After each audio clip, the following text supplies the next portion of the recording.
AI won't replace humans, but humans that use AI will replace normal humans. Yeah, and I'd love to hear almost like a use case of like what you view as like a North Star. Love working with your team. Been doing it for years. Yeah, and you didn't pay me to say that.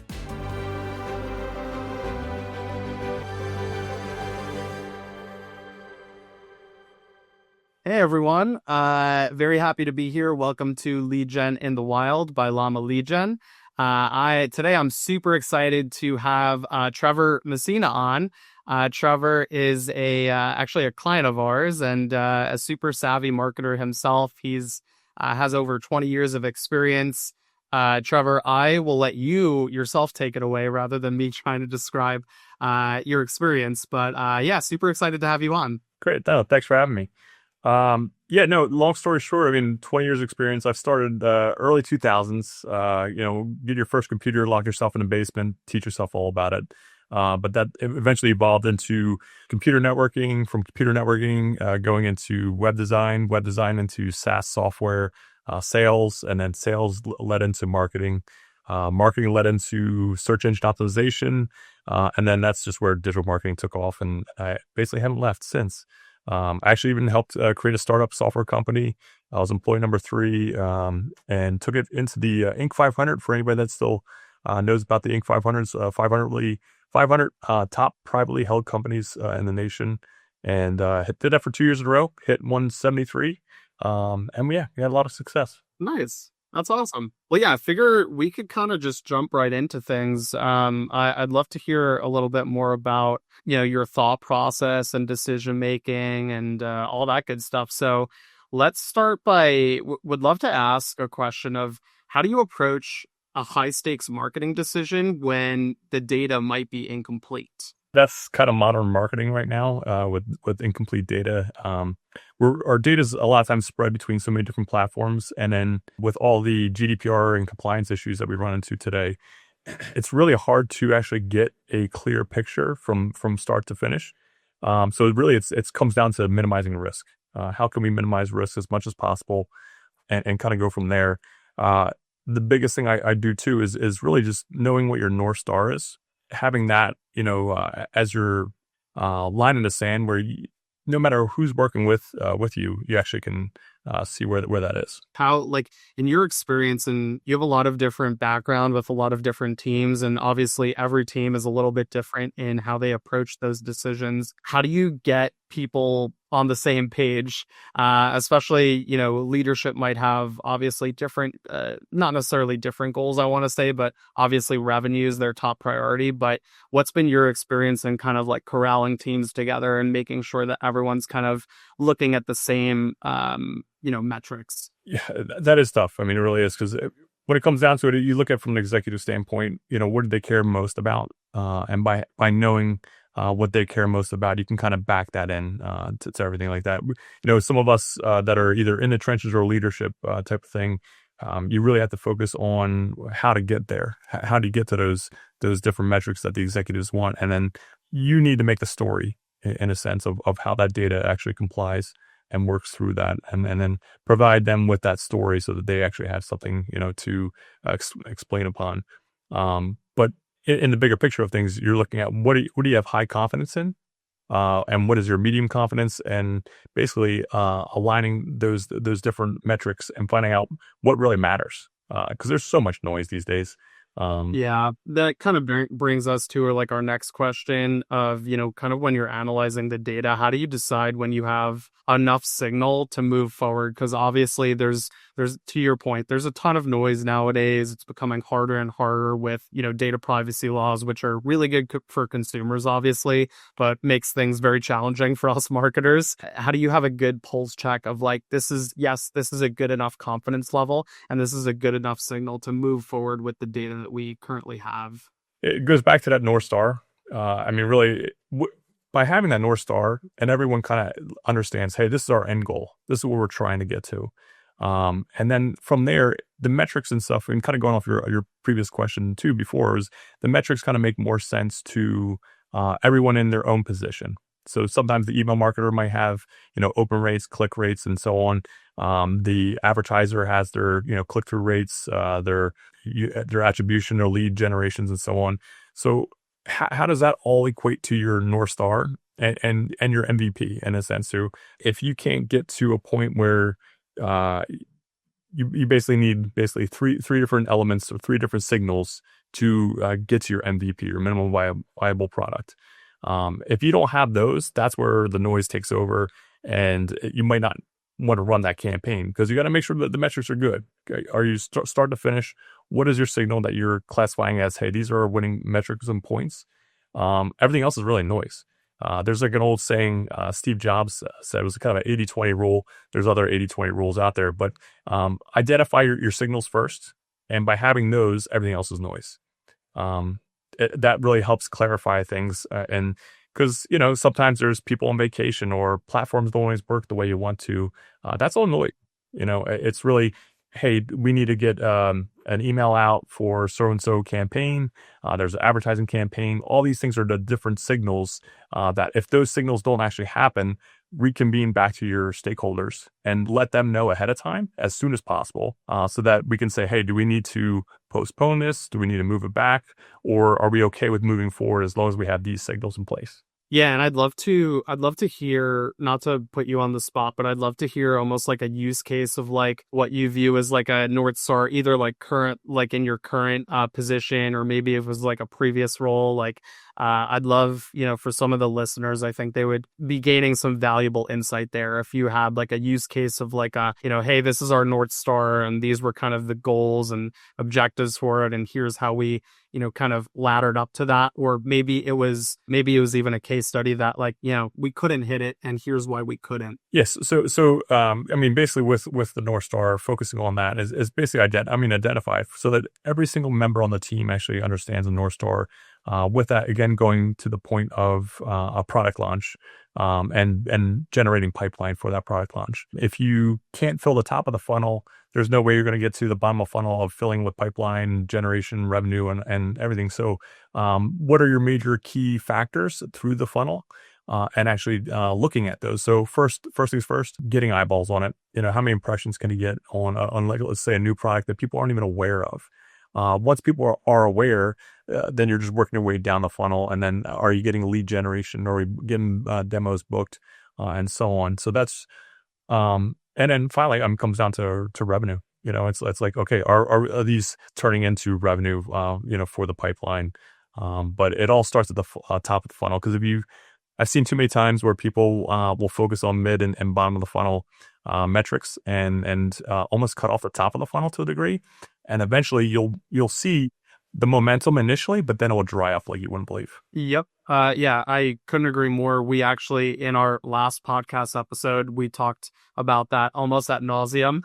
So definitely agree there. I think that's a lot of things that's hard to grasp for senior leadership or executives or even just non-marketers of why it's so important. I feel like they often see a line item in black and it's like, why are we spending this much on top of funnel? Well, it indirectly helps middle, bottom, and retargeting, right? We know that for a fact. It's just hard to see the actual numbers translate. It's almost like fixing something in your house that you can't necessarily see. Maybe the HVAC is broken and it's a part that's in the system. So it's almost trying to come up with some analogies like that.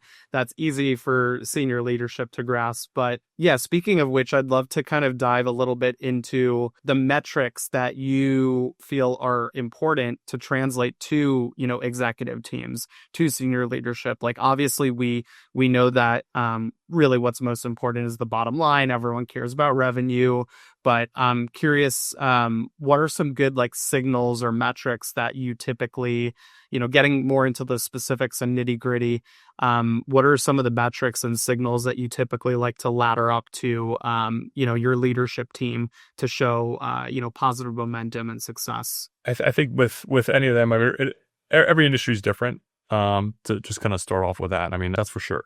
I mean, there's, you got B2C, you got B2B. If you're focusing on B2B, you work your way from the bottom up in a sense, from an executive standpoint. Executives care about revenue. It's number one thing they care about.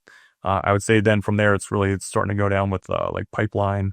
And then again, continuing like, different metrics like growth rate. Uh, you might even have like forecasts, predictability in the sense of like, hey, you might have a great campaign. And I've seen this a few times, sometimes too many. Companies will have a great year and a spectacular year, but they don't actually do a post-mortem and find out what was the reason why they had that spectacular year or period or quarter and so on. If you actually look at it, because kind of along the lines of actually doing a product launch, sometimes it would be one or two products that are driving your entire pipeline. That could be a problem because if you look at it, you're out of balance with your other products. Are you not giving enough love and consideration to these other products to lift them up too? Because then, in a sense, going along the lines of filling the top of the funnel, if you don't fill the top of the funnel for these other products, even if it's just a little bit, it's incremental, that will dry out. And you'll wonder why, why are we not getting any leads? Well, are you doing any advertising for that product? Or people have been aware that it is a product that you offer, a service that you offer, etc. Yeah, I 100%. I think it's a really good point. Something you said earlier was that we often don't do postmortems when things are going well. I think that's really interesting that there often companies only do postmortems when things aren't going well. But there's a lot of learnings that can be had, and there's a lot of gold nuggets from when things are going well.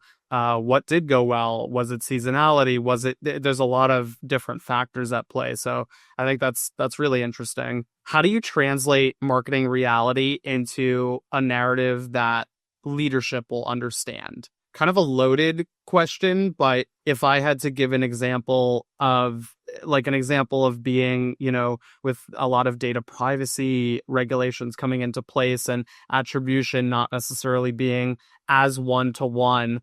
That's just like as an example, but kind of in the marketing reality landscape of things have changed over the past year or two, 5 years, 10 years. How do you translate that to leadership who, again, they might not be marketers themselves. They might not be as in the weeds as us. What in your experience has been, kind of the most successful in translating what works now, to those folks? Yeah, it's something I've learned and I have to continue to remind myself about this one is don't data dump on your executives and your leadership. A lot of times, ask, you can also, a quick line in the sand is, hey, ask them what's important to you guys. What information do you need to know? In the end, you're building a story for them. And analogies are great. I use a ton of analogies. All boats rise together with the high tide. So there's a lot of things to kind of just focus on. And by giving them a story, it actually is to a point psychological where it gives them something to remember. And those little stories will actually stick with them. Even if it's just like a couple key points, they'll jot that down, but that will then help them recall all the conversation that you had with them.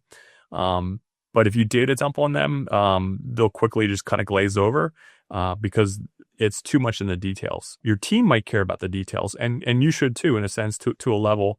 But then again, you have to summarize that back up to your executive team. Yeah, that's really fantastic advice because it's almost like KISS, right? Keep it simple, stupid.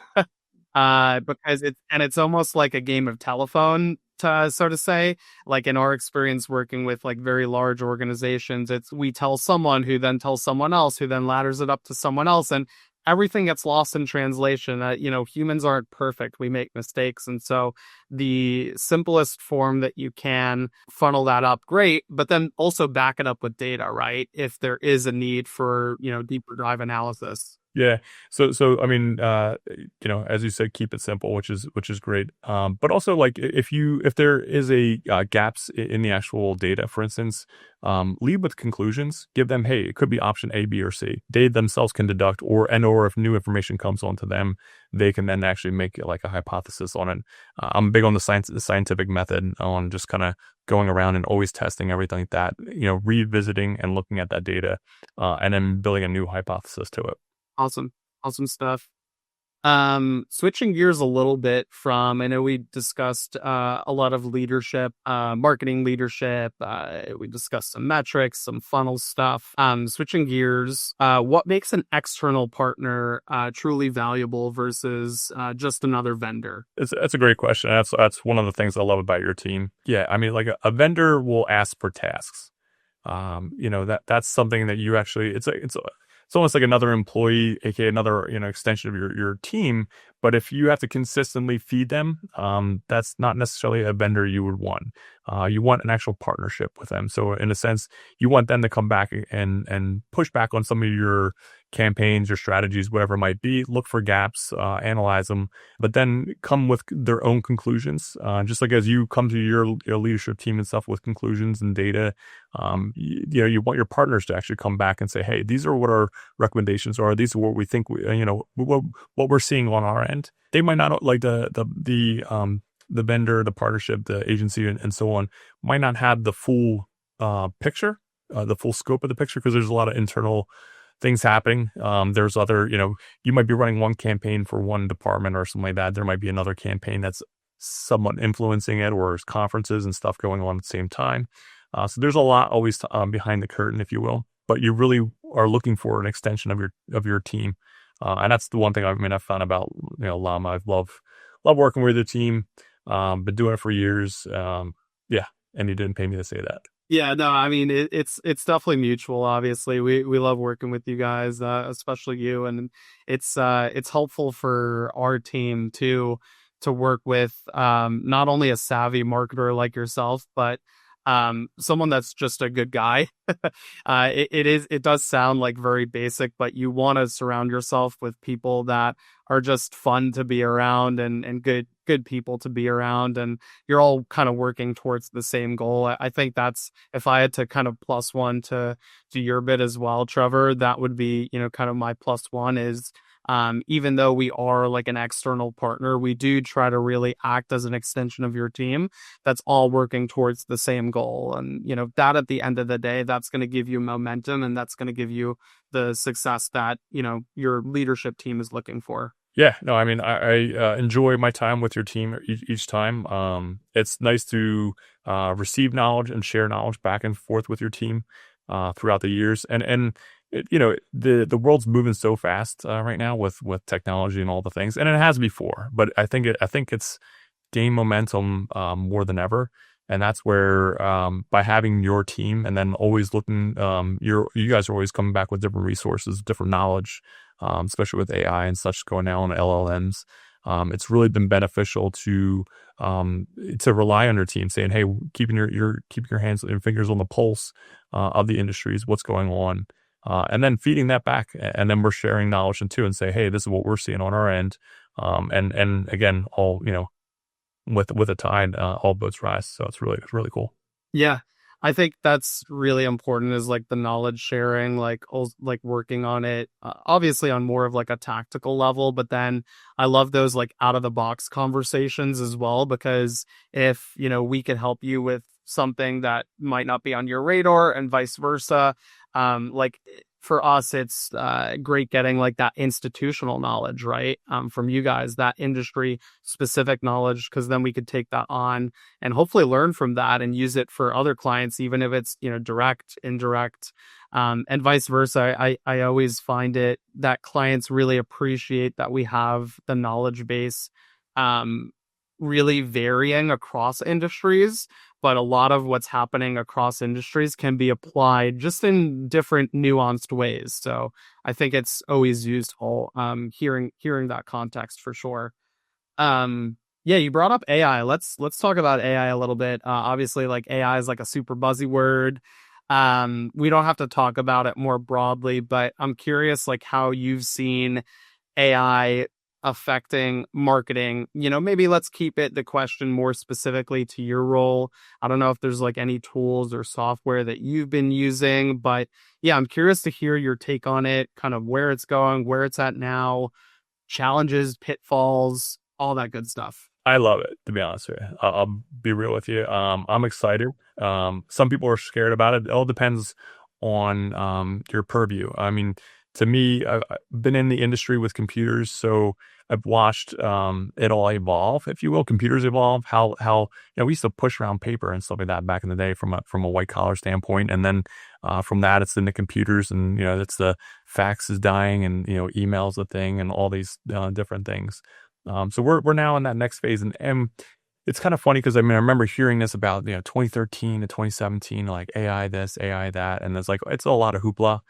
Same thing with like crypto and some other things, and I've gotten into crypto and all kinds of things myself. But yeah, and some things are a fad, and AI is not a fad. Be plain and simple.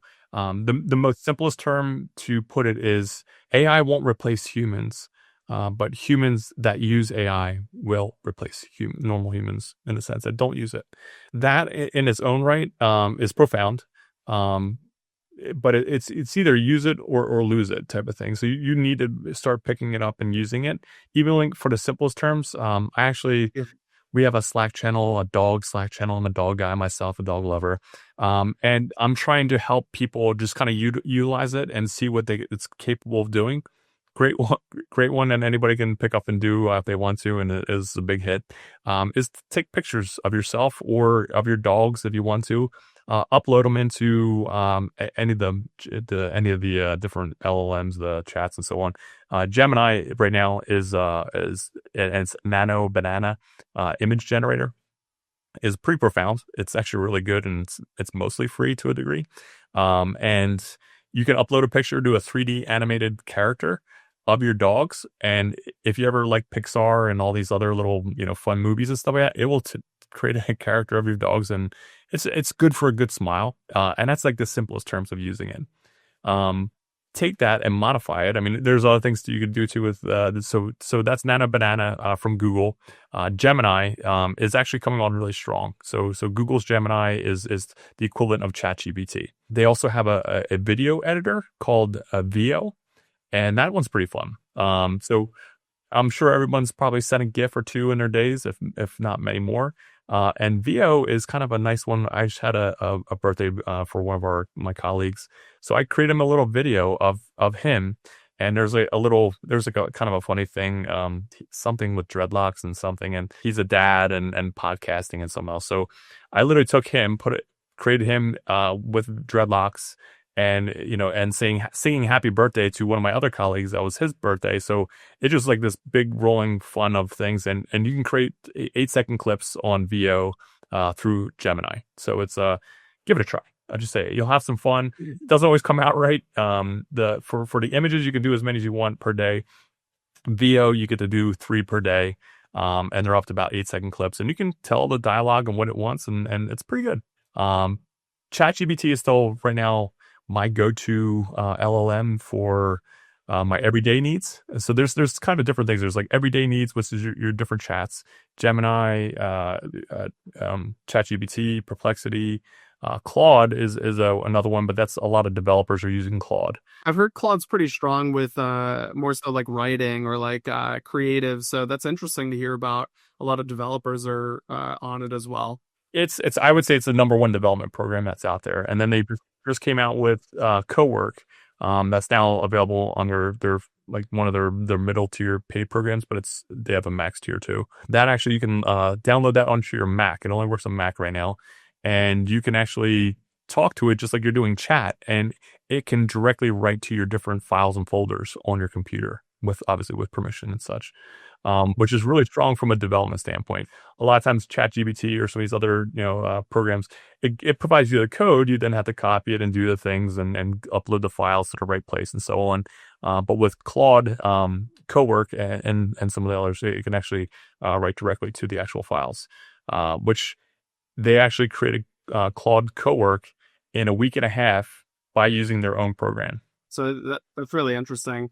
Do you have any, I'm curious too, like, is there any like tip or trick or maybe like in your like marketing function, like day to day, like what sort of, obviously the prompt analysis and creating prompts, that's a whole thing in and of itself.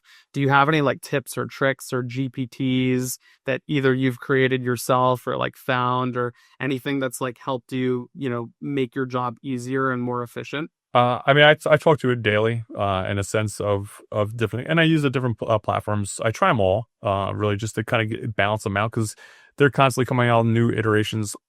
I mean, literally, it's weekly, if you think of it that way. So, kind of have to figure out who's ahead, who's doing what, who's an expert in development versus like writing, as you said before, and so on. The biggest part, the time saver that I've found is for analysis of reports and for instance, analytics, GA reports, for instance, Google Analytics reports, anything that you can even take a screenshot. You don't always have to feed it the actual spreadsheet, for instance, but you can take a screenshot and say, hey, what is your quick analysis on this? Or, hey, give it context. The biggest thing I would say is give it context so it has an understanding of what they're looking at. What are your expectations or what is your focal point? Again, what is your North Star? And then it can usually do a pretty darn good job of the analysis for that and save you time. Another one I would say is get familiar with NotebookLM. So NotebookLM is a great one and something that we use pretty strongly within corporations.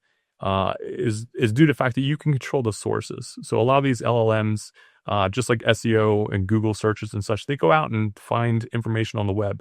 That information isn't always right, correct, or so on. So with that being said, you might have a lot of product information about one specific product, or you might have different markets or sectors you work in, and you can gather all your own personal content, drop that into NotebookLM. It's kind of like a project, aka a notebook.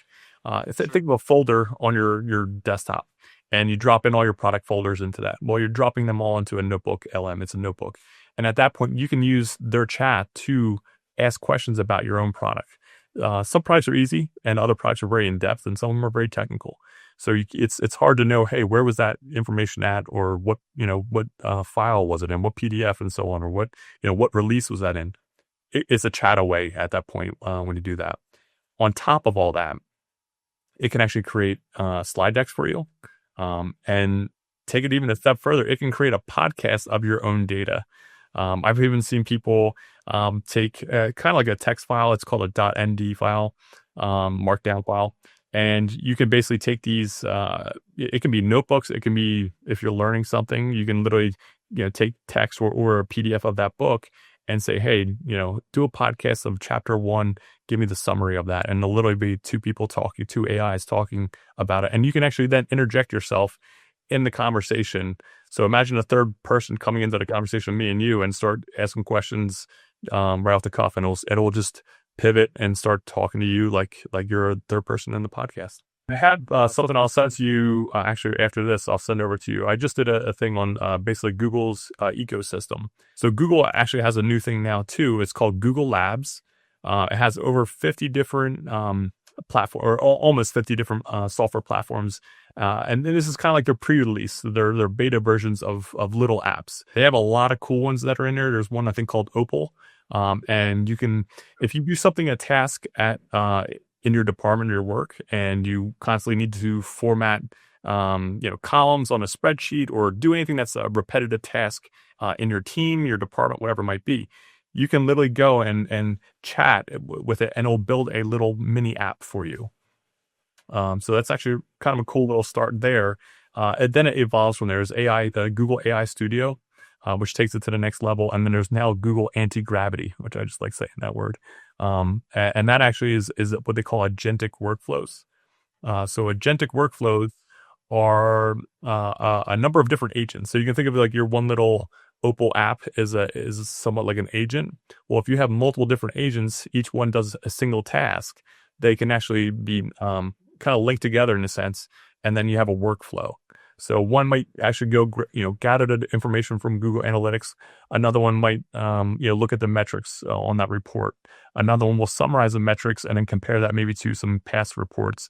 And then the third one or fourth one, or whatever it is, might send you an email with a summary of that information.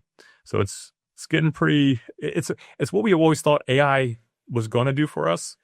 Is right around the corner, and it's already kind of happening to a degree. It still needs to, you can think of it like a junior operator.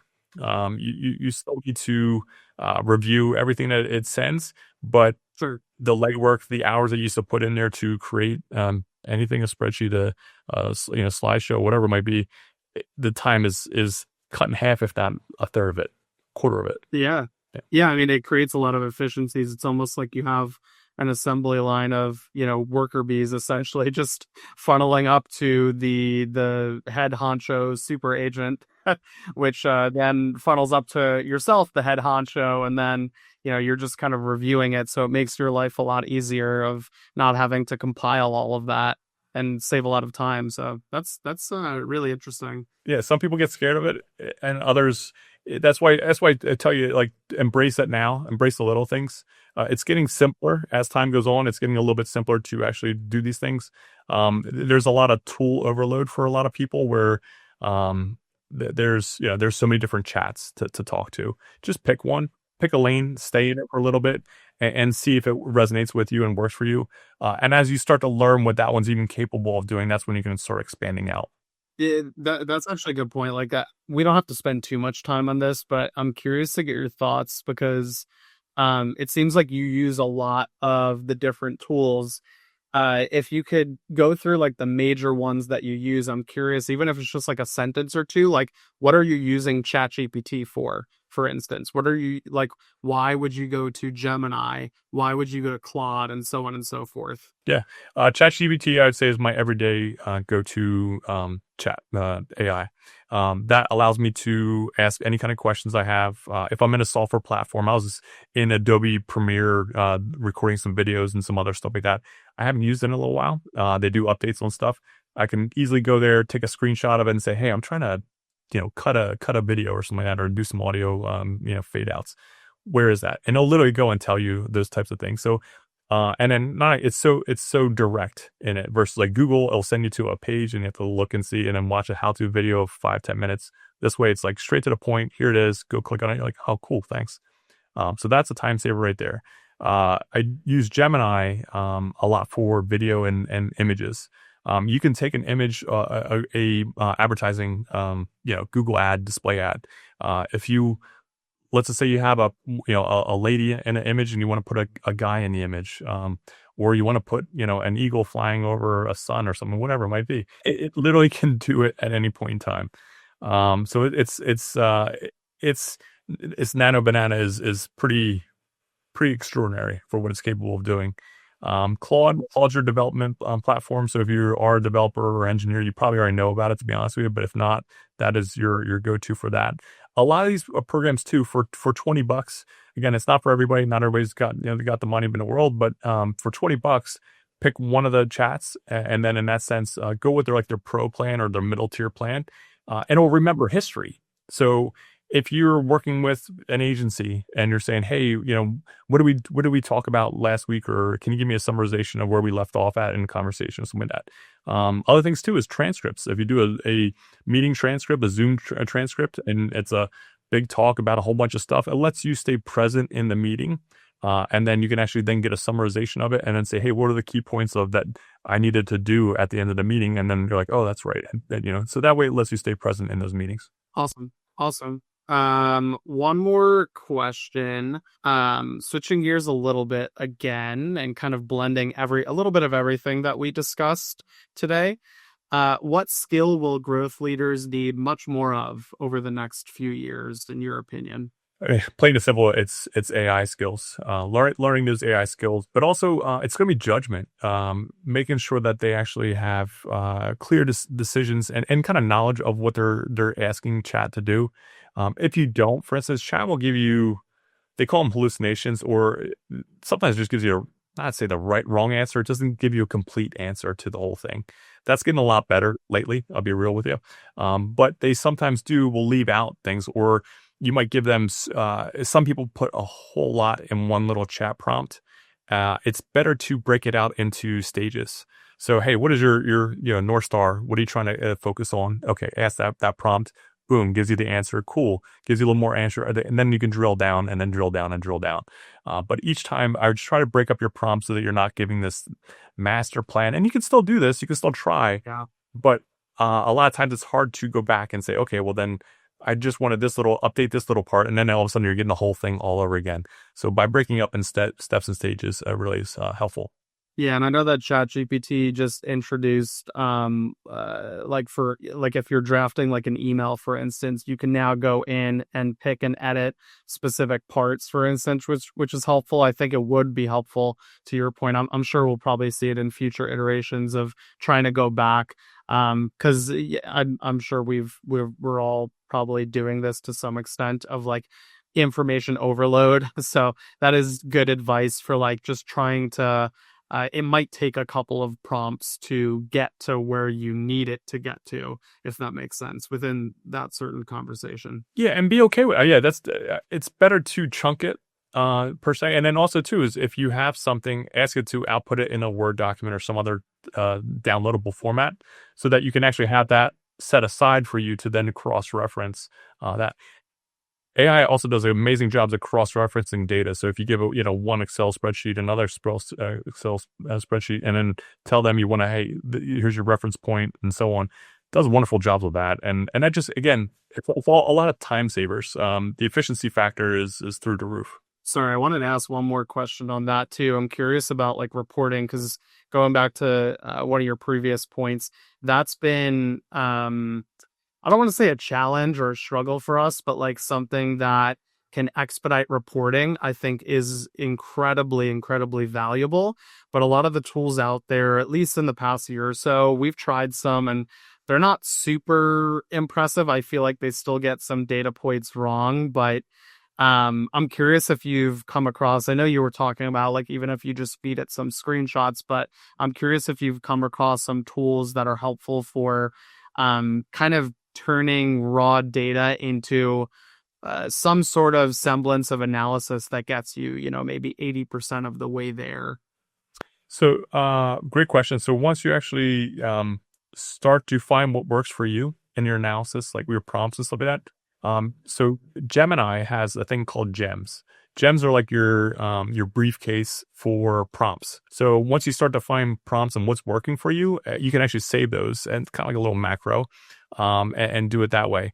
The best thing to do with a prompt and is to be long-winded. Give it the context so it truly understands what you're feeding it. I see too many times people like will feed it a spreadsheet and then say, do an analysis on this, and they're like, it doesn't work, or they didn't give it the context that it needs, the extra little love, little details, and there might be nuances that. By that, are you meaning like, hey, there might be 25 certain metrics on here. Obviously, AI is not going to understand what's the most important metric unless you train it to be a GPT that's like a senior marketer, for instance, right? Right. Yeah. So it's like tell it your North Star and then work back from that. So once it has the context of what is your North Star, what do you what's your ultimate end goal, and then say, hey, this is what my hypothesis on what I think this data is, but this is also what I'm seeing. Can you help clarify something for me, type of thing?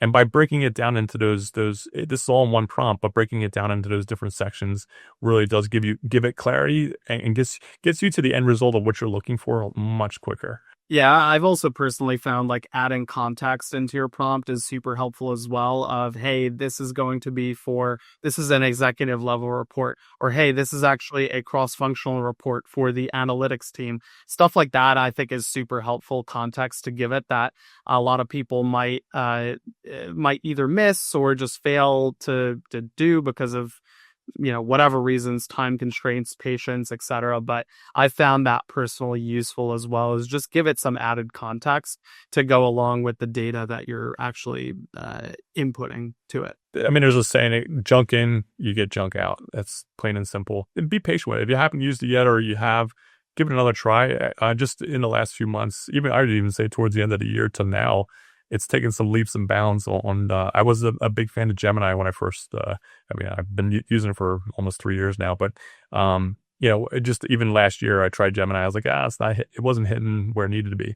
They came out with their latest 3.0 release or whatever they're up to now, and it's really doing a much better job at it. And then again, a week or two from now or a month from now, we'll be back to another. So pick a lane, try to stay in it, and then see if it works for you. I do recommend just paying an extra $20, even if it's a month or two, and allow it to keep your history so that you can actually then reference those conversations, those chats you have at any point in time. It's kind of a nice thing to have. Yeah, makes sense. Well, cool. I don't want to keep you too long. Yeah, I just want to say thanks so much, Trevor, for being on Lead Gen in the Wild. This was a pretty interesting conversation, twists and turns. We covered a lot of topics, so I'm hoping it'll be helpful for our viewers and our listeners. And yeah, if you ever want to come back on, I'm sure we could probably do more of a deep dive into everything AI. There's a lot to cover there, so yeah, would love to have you back on as well. And thanks so much. I appreciate them, and I appreciate all your team and all the help they've always been.